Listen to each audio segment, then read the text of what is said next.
Hello বন্ধুরা, good morning. দেখো সকাল সকাল আজকে রান্নাঘর থেকে স্টার্ট করছি ব্লগটা, কারণ আমি দেরি করে উঠেছি, অনেকটাই বেলা হয়ে গেছিলো। আর এদিকে হচ্ছে মামুনি হচ্ছে রান্নাবান্না সব শুরু করে দিয়েছে। তো দেখো এখানে হচ্ছে আলুর চিপস হবে, তো তার জন্য আলুটা আগে পুড়ে ভালো করে ধুয়ে রেখে দিয়েছি শুকানোর জন্য। আর এদিকে মাছের মাথা দিয়ে ডালটা করছিল। তো দেখো কত সুন্দর কষে নিয়ে হচ্ছে রান্নাটা করছি। তোমরা যদি চাও আমি একদিন তোমাদের কাছে এই রেসিপিটা শেয়ার করতে পারি।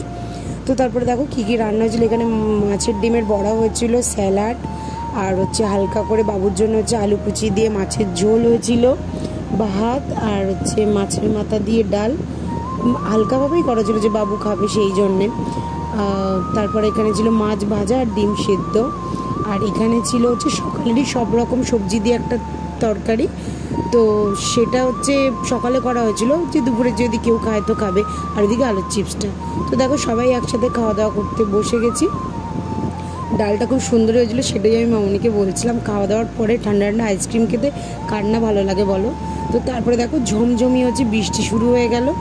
তো সন্ধ্যেবেলাতে আমরা সবাই একসাথে মিলে এখানে একটু গল্প করছিলাম। আমার একটু বাড়ি যাওয়ার আছে, তো তাড়াতাড়ি করছিলাম। চাটা করলো মামুনি, তো চাটা খেয়ে এখানে একটু গল্প করছিলাম। আর কোয়েলকে রাগানো হচ্ছিলো। তো দেখো সবাই মিলে একসাথে গল্প টল্প করে চলে আসলাম নিচে। এসে তাড়াহুড়ো করেই রেডি হয়ে নিয়েছি, কারণ এখন তো বৃষ্টির কোনো ঠিক ঠিকানা নেই যে কখন আসবে। তো দেখো এসেই সঙ্গে সঙ্গে খাওয়া দাওয়া শুরু করে দিয়েছি। আর এদিকে মা রান্না করতে গিয়ে হাত ফাত কেটে একেবারে কী অবস্থা করে ফেলেছে। তো তারপরে ভাই একটা ব্যান্ডেড নিয়ে আসলো, তো তারপরে দিয়ে দিলাম হাতেও, মানে ভাইই দিয়ে দিল। তো তারপর দেখো ভাই এটা হচ্ছে কিনেছে তোমার টেলিস্কোপ, যদিও ভুল না বলি এটাই হবে টেলিস্কোপই। তো সেটাই ও আমাকে দেখাচ্ছিল, কারণ আসছি কিন্তু ওটা আমার দেখাই পড়ে না, এটা নতুন নিয়েছে ও। তো সেই জন্যে হচ্ছে আমি ওর কাছে জিজ্ঞেস করছিলাম কীভাবে করে না করে, সেইগুলো সব দেখছিলাম। বেশ ভালোই লাগছিলো দেখতে।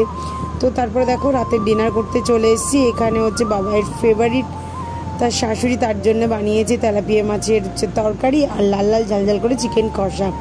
তো ও এটাই বলছিল যে শো স্টপার দেখো এখানে আমার, মানে ও তেলাপিয়া মাছ খেতে প্রচণ্ড পরিমাণে ভালোবাসে। তো ও বলছে যে আমি এটা দিয়েই খাবো, আমার আর মাংস লাগবে না। তো তারপরে হচ্ছে চলে এসেছিলাম এখানে আমাদের পালকি বুড়ির কাছে। হ্যাঁ, ওর জন্য একটু কয়েকটা ক্লিপ নিয়ে এসেছিলাম। ওরাও হচ্ছে বাড়িতে ছিল না, মামার বাড়ি ছিল। ওরাও রাতে ফিরলো, তো রাতে ডিনার করে তারপর ওর সাথে গল্প করতে চলেছিলাম। তো তারপরে ও বললো যে মাথায় এগুলো লাগিয়ে দিতে, ক্লিপগুলো। তো লাগিয়ে দিয়েছিলাম। দেখো কী সুন্দর লাগছে, তোমরা জানিও অবশ্যই কমেন্ট বক্সে। তারপরেও আমাদের ঘরেতে চলে এসে ওর পিসাইয়ের সাথে একটু খেলা করছিল। আর আমার এই ব্লগগুলো তোমাদের কেমন লাগছে অবশ্যই কমেন্ট বক্সে জানিও, শেয়ার করতে ভুলো না। আবার দেখো একটা নতুন ব্লগের সাথে।